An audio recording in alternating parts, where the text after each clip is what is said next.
everyone, Jacob here with ProVolumes, and today we are going to show you how to mark your angles and your measurements.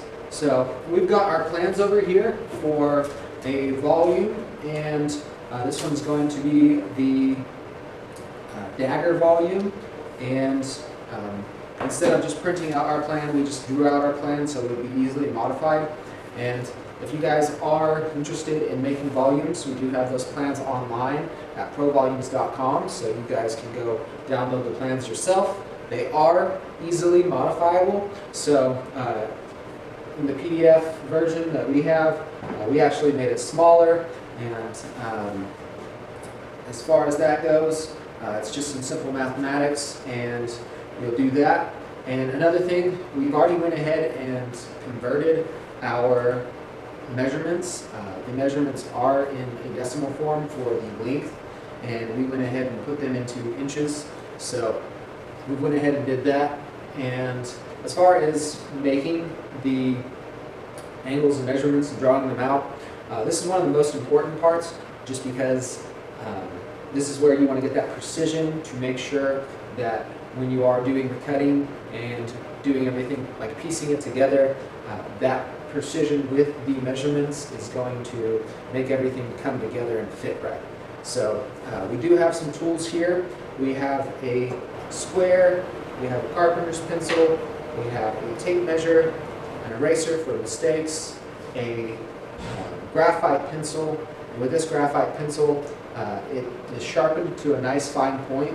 And then we also have our angle finder and a T-square.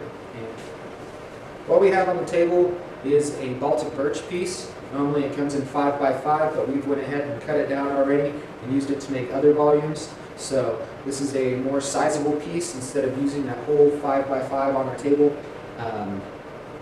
What we're going to be doing is using a small section, and so we're going to be making the rest either more volumes or just setting it aside for another usage. And what we want to do is figure out what we want to measure and mark. And as far as that goes, we're going to start with our factory edge over here. And what factory edge means is that's what the factory cut, as opposed to a cut that you made or was made after the fact. For instance, this edge right here, that is an edge that we went ahead and cut to make other volumes. So we're going to start right here with this factory edge and let that be our starting point. And we're going to come over here to our plans and go ahead and measure out a starting point for us. And we like to go with the flattest edge on the volume, and usually the longest as well. So our first line is going to be 21 15/16. So we're just going to take our tape measure, and then we're going to take our finely sharpened graphite pencil and just make that mark. Going to remove that. I'm going to take our square and draw that line just so we have a reference point. And then we're going to mark on our piece what the measurement was with our carpenter pencil. So we're going to write 21 15/16. All right.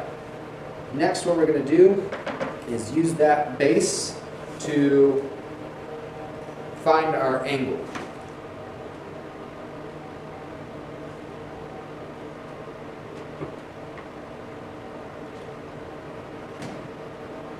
All right, so we've got our 69-degree mark set, and we're just going to trace that. All right, we've got that line traced. What we're going to do next is pull out the T-square so you can finish out the line, and you just want to continue that line, letting the T-square act as your straight edge and the line that you will use as a reference point. So we're just going to line it up here, make sure it lines up, make sure it's still at 69 degrees, and then continue tracing it. So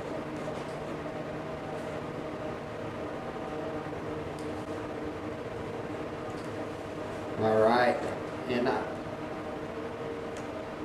I like to try to go a little bit farther than what I know I might need, just to make sure that I don't have to go back and trace it or get the angle again. So I'm going to try to take this line a little bit farther than I think I'll know what I need. All right.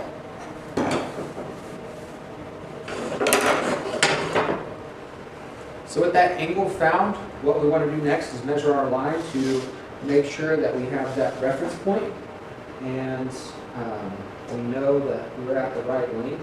So we're just using the tape measure again, and what we should be looking for our length is 10 5/16. So we go and try to set the tape measure sideways so you can actually see those marks a little bit better. And 10 5/16. Going to mark that out. And since it's diagonal, you would start your diagonal mark, and then wherever it intersects with that line, just use that to make that as your point of reference.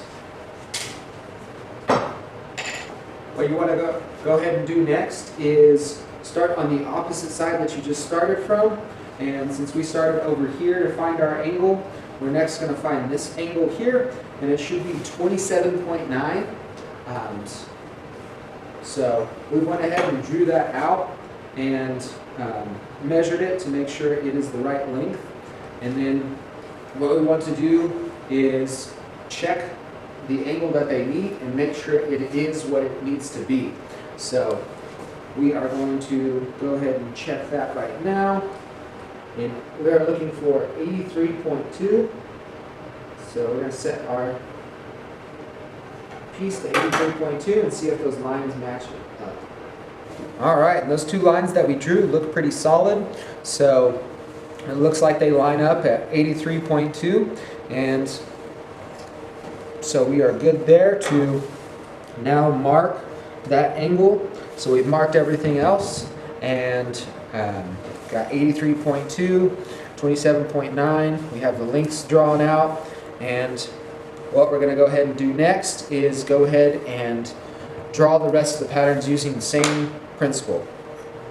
So for us, what we like to do is we like to measure from the line that we made that goes here, and we just like to basically flip our image so we can minimize the amount of space used, and we try to put a 1/8 gap on there just because that's how large our blade is. So if you want to do something similar, just make sure you measure the blade that you are going to be cutting with. And we're going to be using a table saw, and we've already measured our blade. We know it makes a 1/8 cut. So what we did was we went from our line here, and we started from the 1 inch mark and just made a tick where that 1/8 inch indication was. And then what we went ahead and did was move down to the end and made another line, and then went ahead and lined the two up with our T-square. So we made sure that we lined up, and then we went ahead and just drew it out. And then from there, what we went ahead and did, used our T-square again to find that line that connects to the edge, and line it up with our T-square, and then trace that out as well. So that's going to be, when it's flipped over, it's going to be this edge and this edge. So all we really have to do is find this edge and then double check it all. So we can find this end right here, this angle, and the angle for is 69. So we're going to restart our digital angle gauge, set to 69. Alright. Line that edge, and the edge that we started with, and 69. Take our pencil, make that mark. And what we're going to do is take T-square, basically repeat those steps. Repeat steps, and just make sure you bring that line all the way down. It's best to try to keep that T-square as level as possible with the edge. So we went ahead and double checked all of our measurements here and measured them out and labeled them.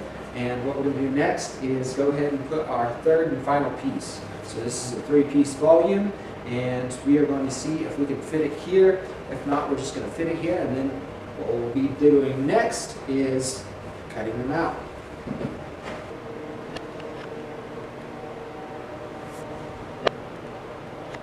We have all of our pieces drawn out, and what we want to do one last time is make sure we measure and have all of the measurements correct. So what we like to say is measure twice and cut once. So before we move on to the next step of cutting, we're just going to go ahead and go over all of our bits and pieces to make sure that the measurements line up with what we have on the plans, and after that we can go ahead and take it to cutting. So once that's done, we're going to go on to the next step, and that will be the next video. So I hope you guys enjoyed, and hope you learned something. Hope that when you are doing your measurements, you are doing everything as accurately as possible, because that's going to make the cutting process and putting together process so much easier if you have those angles and measurements correct. And as far as trying to minimize the space, do your best here. Sometimes you're going to have waste. There's going to be dead space. And so with that, we do ask that you guys try to recycle. It is plywood. It can be taken and reused. So as far as that goes, check out the website. And thank you guys for watching. Please hit the like button. Please hit the subscribe button, and stay tuned for our next videos. Thank you.